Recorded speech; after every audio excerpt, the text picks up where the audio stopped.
Good morning and welcome back to the channel. Today what we're doing is we're making dog treats. These are rabbit ears.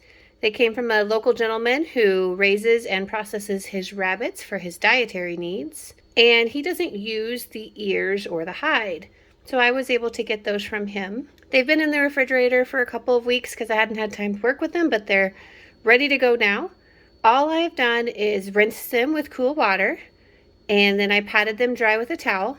I put them on this pan, and I like to have the canals up, so the opening of the ear up. One of the things you need to watch for is sometimes the ears will fold down, okay? Make sure that they're all laid out. Basically what we're gonna do is we're gonna put them in the oven and dehydrate them so that they are cabinet stable, and I can just put them in the jar and have them ready whenever I wanna give my dogs a treat. All right, so I have my oven on at the lowest setting, which is 130 degrees. And I'm gonna pop them in. It'll probably take an hour or two, and I'll let you know what it looks like when it comes out.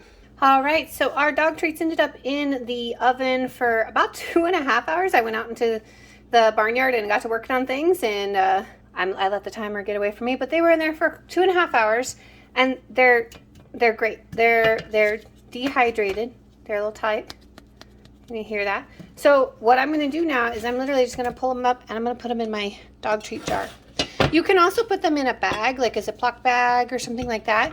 If you want them sealed. I don't put them in a bag because they sit on the shelf with the dog supplies, and my dogs really like these. So a bag is not hardy enough for my dogs. But they are done, and they will provide lots of nutrients for my dogs. We also raise rabbits, and we use the rabbits for our diet. And I just wanted to talk a little bit. I know that in the United States, rabbit meat is not super popular, but there are a few things about rabbit meat that is just really, really good for you. First off, it's a white meat.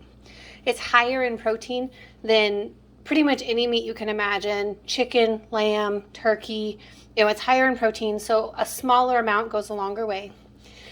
It has a lot of what's called essential amino acids. These amino acids are extremely important for tissue repair, and they boost your immune system. Rabbit meat is lower in cholesterol than most meats. It contains an absurd amount of vitamin B12, which helps with the nervous system to function properly. It builds energy. I mean, B12 is so important. A lot of times when we have sick people or animals, a lot of times the doctors will give what's called a vitamin B12 shot or a vitamin B complex shot. So vitamin B12 is very important to keep us healthy and energized. But one of the great reasons why we use it is because it's easy to digest. I have 2 people in my family that have GI issues, and so it's difficult when we have a meat that's hard to digest. It really causes them a lot of pain and discomfort. The rabbit meat is not that way.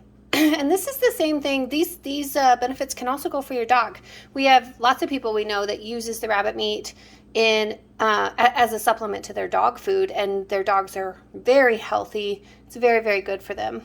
One of the really cool things, at least for the dogs, with the rabbit meat is if you have one with a sensitive tummy, or you have one that has a lot of allergies, it scratches a lot, gets a lot of dry skins, or maybe it's prone to hot spots, if you switch them to a rabbit meat based diet, it will help with a lot of that.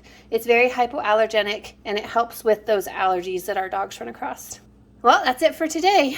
I hope you've enjoyed my little video on how to make dog treats out of rabbit ears. Have a great day.